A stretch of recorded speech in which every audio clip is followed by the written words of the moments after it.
it's at this point in the story that the violence really begins against Jesus.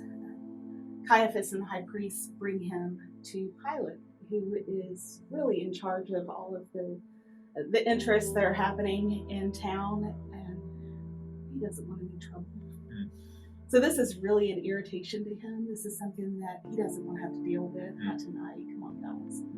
And so they bring him, and his question is, why are you bringing him to me? Right. You deal with him however you want to. This isn't a Roman issue that we're dealing with. This is a Jewish issue that we're dealing with. But Caiaphas and the high priest, they press, and finally Pilate takes Jesus, says, "Come with me." And so he starts to question him. "Who are you? Are you the king?" And Jesus responds, "Well, that's, you say that I'm the king. Is this because this is what you've heard, or do you believe?" And there is a continued exchange between the two of them. And then he decides, well, I'll just take it to the people. Let me see what they have to say about this, because really I don't really want to have to deal with this. And so he goes to the people and says, "All right, this is your Passover time, and so it's a tradition that we release someone. Shall I release Jesus or Barabbas?" And they yell, "Give us Barabbas." And in my translation, they put in, "You should know that Barabbas was a terrorist." Right. Right. And so they ask for Barabbas instead. And it's at that point that we read that Pilate took Jesus and he had him flogged. And they twisted together a crown of thorns, really as a way to humiliate him. And they wrapped him in a purple cloth, and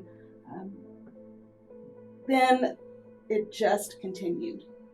The humiliation, the egging on, everything just continued and seemed to build from that point. Is this your king? Is this your king? Finally, they start to yell out, "Crucify! Crucify!" Pilate and Jesus would have an exchange, but Jesus stopped speaking to him. I mean, I don't know if he could speak at that point, but he didn't answer back, which really irritated Pilate. Sure. Don't you know who I am? I have your life in my hands. Why don't you answer my questions?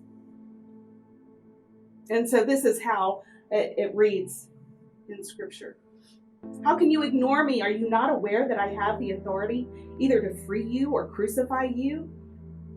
And Jesus said, "Any authority you have over me comes from above, not from your political position. Because of this, the one who handed me to you is guilty of the greater sin." Pilate listened to Jesus' words, taking them to heart.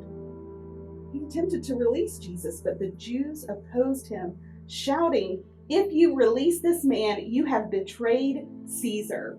Anyone who claims to be a king threatens Caesar's throne." And then they continue to yell, "Crucify him." What's going on in this passage is also this political struggle, this play for power, that the people who were in charge of the Jews, the high priests, they didn't want to take responsibility for the death of Jesus, especially during this time of the year. Right. They didn't want to take on that responsibility, and yet they were guilty, just as Jesus said.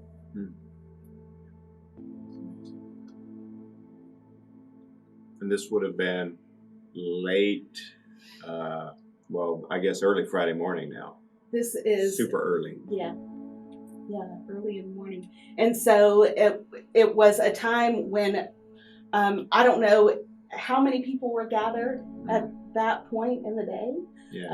So it could have been a smaller group that really had a hand in saying this is going to be the fate of Jesus.